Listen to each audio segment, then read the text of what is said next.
All right, broski, we got a new video on Alex Leonidas. I just noticed this in his video section. It says the number one killer of gains. I'd like to know what it is. I hope it's not NASDs, these anti-inflammatory drugs. You don't want to kill your gains now, your inflammatory drug or your inflammatory gains. The number one killer of gains is injuries. That's why you should never be tempted by Oh, that's a killer of gains. Well, there must be something else though to it there. Let's see. programs that promise quick results if the disclaimer mentions high risks. Even if you survived the program, High risk. many others did not and are paying the Oh, high risk. Oh, yes, Alex. Yes, I understand now. Oh, we don't want to get injured now, would we? What's this reverse cool? This reverse curl? It's cool. I don't want to get hurt, man. Come on. price for it. It could be that you just got lucky, or perhaps there's some overuse that developed, which Man, you're my hero, You're my hero, Alex. Come on, you're an amazing lifter, bro. You look at these. You lifted those heavyweights there, those 1,000-pound rack pulls. Everybody knows you as Alex the Rack Pull. They should call you Dr. Rack Pulls. Come on, you're amazing. won't hurt you now, but might in the second training cycle, or when transition to something completely different. Consider the small out squat program. The attraction of adding 100 pounds Wow, look at all that weight on the bar, Alex. Jesus, for a little guy like you, you're strong. Oh my God, got strong muscles. to your squat in 13 weeks might sound promising, but how many actually complete the full system? Just a junior version of the first 6 weeks are challenging enough. And imagine with the peaking phase. By the end, your knees, lower back, shoulders, Oh, the peaking phase. Oh, I had no idea. That's new. wrists, and elbows could all be strained due to the high volume, high intensity, and high frequency of squatting. After all, this is equivalent to a year Really? They could be strained? I had no clue. worth of squatting condensed, which explains the hyper-accelerated progress, but also the significant risk versus reward. Hyper-accelerated progress. Oh, the risk to the reward. You took the risk, but you got a reward. What happens if the risk overtakes the reward and I get hurt? See, I'm scared, Alex. The toll is so severe that months after the program, joint pain can still be present. Not Joint pain, man. You could be crippled after that. What if you're crippled and you can't do it again ever? The rest of your life, you end up in a wheelchair. Oh, Jesus, this is terrible, Alex. I hope you don't end up in a wheelchair. to mention resorting to popping Advils like candy, or topically applying NSAIDs, which are non-steroidal anti-inflammatory drugs, before every Well, if you do the NACDs and anti-inflammatory steroidal drugs, then you're going to lose those phony muscles, the fake inflammatory muscles. Why would I do that? That would be counterintuitive, bro. Come on, man. I want to be inflamed like you, have those inflamed muscles in there. Isn't that how we hypertrophy muscles, by inflammation? workout with tight sleeves to mask the pain. Eventually, regression is the only outcome, which is the worst You're the strongest natty lifter I know. You're the best, Alex. part of all this. How do you retain the gains from a high-risk program? Newsflash, See, how do you retain those gains? You come back and chronically lift, right, Alex? Isn't that how you retain the inflammatory gains?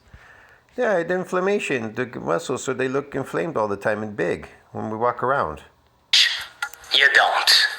Only the You don't? What are you talking about? You chronically lift to keep those inflammatory muscles.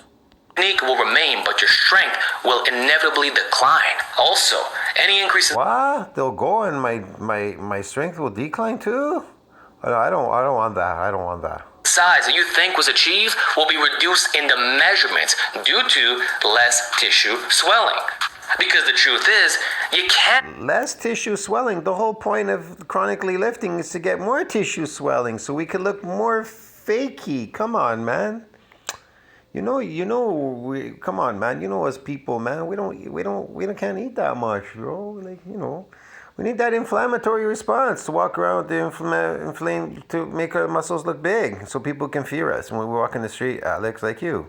speed up muscle gain since mechanical tension is the primary driver and there's an upper threshold of stimulation versus recovery. And doing more high I see. So, wow. So we gotta do a lot of stimulation to get that, and then we gotta recover after that. And then we're recovering. We're just relaxing and then walking around. Where people admire our inflammatory muscles. Oh, cool. Yeah. specificity work might benefit strength athletes, but not hypertrophy enthusiasts. And even there, if the program is not sustainable, high-risk training is still not worth it because otherwise you're not peaked anymore. Whereas taking the slow... Yeah, I believe that too. The high risk stuff is not that important. As long as we get the inflammation in there, that's all the important thing is to hypertrophy your muscles through inflammatory response, right?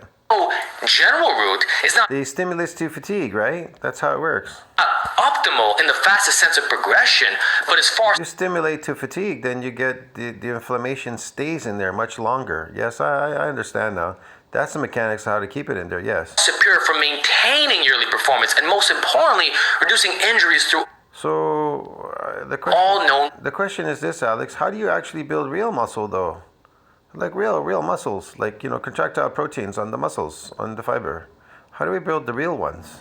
mechanisms, overuse, easy load management, and exercise form that naturally lends itself into being safer. So let's address this emerging idea that no exercise is inherently dangerous. See, it's been stated that... Damn, that's a heavy power lift right there, bro. That's 6 plates. And the bar 55. Well, that's some heavy duty lifting there, bro. all exercises are technically safe if they can be minimally loaded without experiencing any pain. The belief is that extreme ranges of motion or specific... How many inches is that off the floor? That's like a sumo lift, eh, bro? You're amazing. You're amazing. Damn, you lift that straight up. You didn't do like the curved one where you bust your muscle. That's smart. You're using straps. Excellent, bro.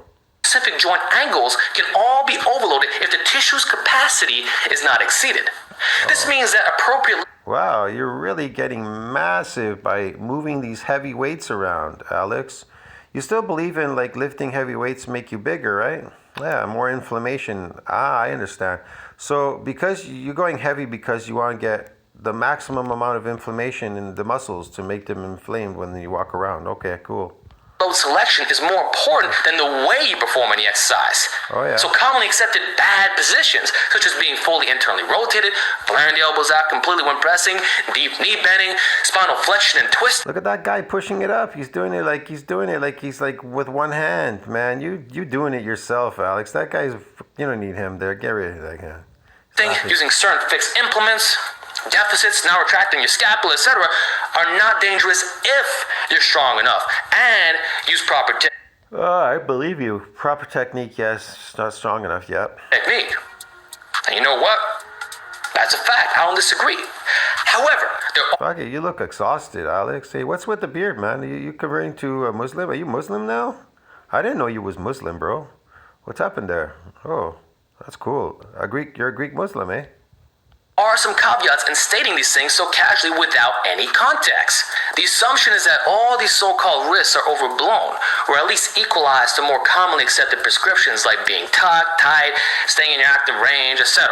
And that's where the concept starts to fall apart for the average lifter, especially when analyzed in long Oh, I love pull-ups, Alex. They're amazing. term. Because in the real world, we now have a generation of older strength athletes and bodybuilders who will tell you straight up that some exercises are riskier, and the reasons are always logically justifiable. So even though no exercise Oh, I don't wanna risk anything, bro. No. is dangerous on an absolute scale, the relative danger compared to others is something that cannot be ignored. Because let me tell you, even strong, smart lifters get hurt while using exercises that are known to be safer. So imagine doubling down on variations that have historically had a higher injury risk. That would make it an unhealthy sport then if it's risky and gonna get injuries. I argue that showing the tempo rigorously, micro with elbow tucking on presses. Even if I'm weaker and bleeding, no. We can be smart in that in the modern age. And my track record demonstrates that some exercise and training protocols are probably safer investment on your body. And even the exercises that are legitimately safer, know that you still have to rotate them, which the minimalists just don't seem to get.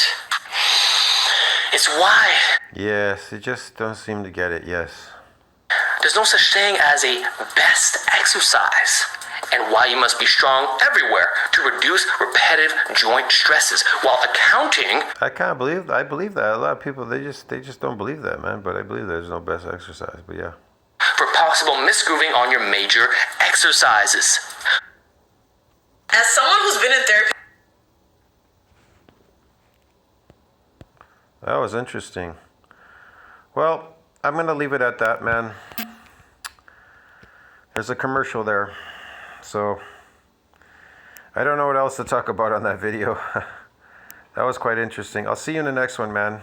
Tell me what you think about that. Like, subscribe, support the channel. Oh, this guy's got a new video too. Best longevity test to add to your yearly health assessment. I'm going to have to check that one out too. Let's go back to Leonidas.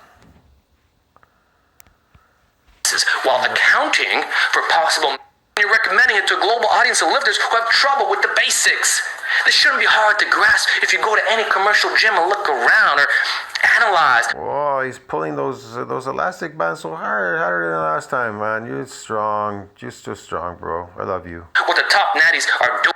Any internally rotated, Did he say the top natties? Oh, I didn't know that. elevated push or pull, so it's the same thing here, on my otherwise prone to pain shoulders, then a stable converging chest Prone to pain. Yes, that's what we want. press machine that or self-limiting bench variations like Larson press without appropriate safety measures in place. All right, friends, I'm going to leave it at that. I'm going to go. Safety measures in place. Gotta listen to Alex. It's amazing, bro. We love you, Alex. You're a great guy, man. Damn, gotta stop those killing of the games. All right, see you in the next one. Ciao, friends.